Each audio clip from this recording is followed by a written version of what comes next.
Okay, it is November 30th, 2010. I'm sitting in magistrate court. We're doing an eviction. When I say we, I mean Mike Tarpey and I. We have two mobile homes that we've done money deals on that we are partners on. So actually, we're both 50% beneficiaries of a trust on. So anyway, let me talk about a little bit about what we're doing. First of all, what we're here for is we have two properties. They're both in the same park. It's lot C33 and lot number 2. And they failed to pay us in November. And so we're here doing an eviction process, trying to get rid of possession or payment from the tenants if they show up. Let me show you what the court looks like. Again, this isn't like you see on TV. This is magistrate court. But here's the court. They're the people who are checking the landlords in. That's what she's doing up front. And again, we're here early. Always get to court early. Be there and be prepared. More in a minute. Let's talk about what I expect to have happen today. We're prepared for our case. Don't think there's a chance we're going to lose.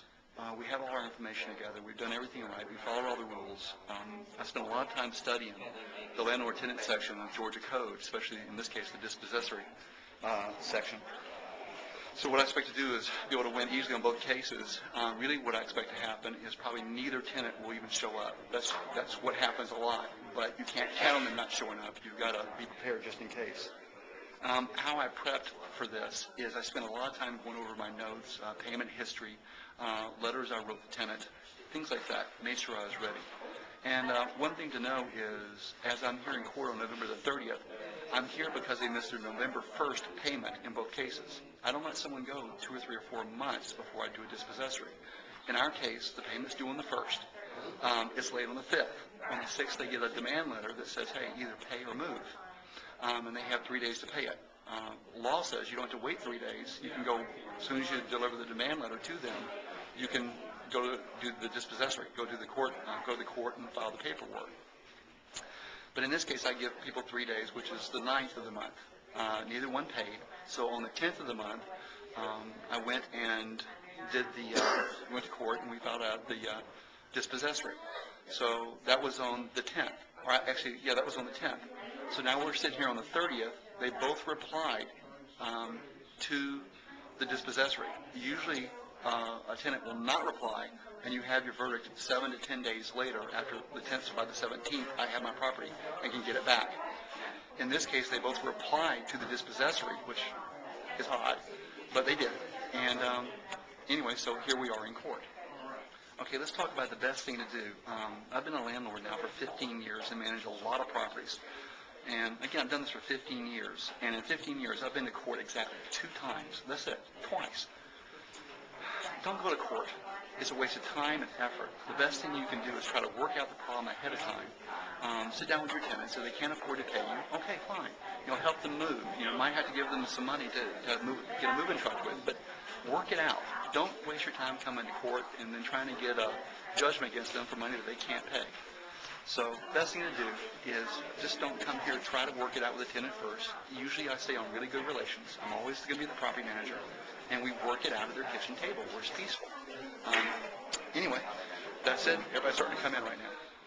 Okay, finally the follow-up is a couple days later.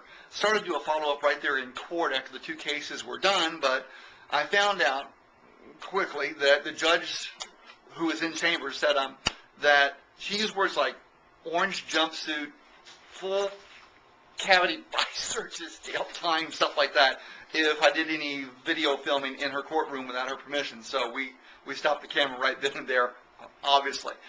So we took 2 cases to court. Here's what happened. On the first one, it was lot C33. She did respond. Again, we were due in court, but she just never showed up. So we got an automatic judgment on that. And we had a really good relationship with our park manager, and she had told us that the tenant was moving out of the home the weekend prior to going to court. So we kind of guessed that she wouldn't show up, but we didn't know that for sure. In the second case, that was number 2, lot number 2, and in that case he did show up, and we met before the court started, and we reached a mutual agreement that he would pay us everything he owed us, and we wouldn't seek an immediate eviction. In this case, we had him sign something called a consent order, which is just a wonderful document. But it's a consent order he signed saying he would pay us all he owed us by 6 p.m. the following day. And if he didn't, instead of having to go start the whole procedure over again, we could go right to court, get a writ of possession, which is an eviction, and have the sheriff meet us at the trailer and move all the stuff to the curb without having to start all over again. So, and the next day, it's by 6 p.m., we did have our check in hand, so that was okay. A couple things to remember here. One is each state's landlord-tenant laws are different. So if you're in a state other than Georgia, make sure you get, any state you're in, but make sure you know your landlord-tenant laws. The other thing to know is, I really tried hard before we ever got this far, before it got to court, is to work out both of these cases ahead of time. I met with the tenants several times. Each time, sat down with them, talked to them, no avail. But I tried. So that's always your best thing to try to get done. Also, in the case of C33, I had a really good relationship with the park manager who kept me updated on what was going on in the homes. So let me give you a little look so you can see what a great park manager looks like. You see, when we're working a park, it's always really important to have good relations with the park manager. And one that will pull a gun on somebody. You're terrible. This is Doris. She is the manager. I won't say which park this is to give her a little bit of anonymity, but you need to stop. but this is her park, and she's the best park manager in the whole wide world. But I mean, hey, just if something happens, she knows how to handle a problem. Would you say that? Yes. And she's cold right now. Frozen. Okay, that's enough. But just make sure you have a good park manager you're working with. And she's waving at Kim or the camera. I don't know which. Okay, back again. So, in this case, we were doing both of these were Lonnie deals, so installment contracts on both homes that we were doing in somebody else's park. And that park manager is very good at what she does. She's phenomenal. She's been there for 17 years. She knows everybody, knows what's going on. The park is very clean, very well run. That's the kind of park you want to be in. So, great lady. So, again, just to kind of sum up, make sure you try to work out things ahead of time. And if you don't, and you're going to have to go to court, understand that, have your case together. Make sure you did things right. Make sure you understand landlord-tenant code, because if you're in front of a judge and you say, well, Judge, I didn't know that. I didn't know that is not a good defense. So I hope this helps you to become a better, wiser, more wealthy landlord. Take care. Have a good day.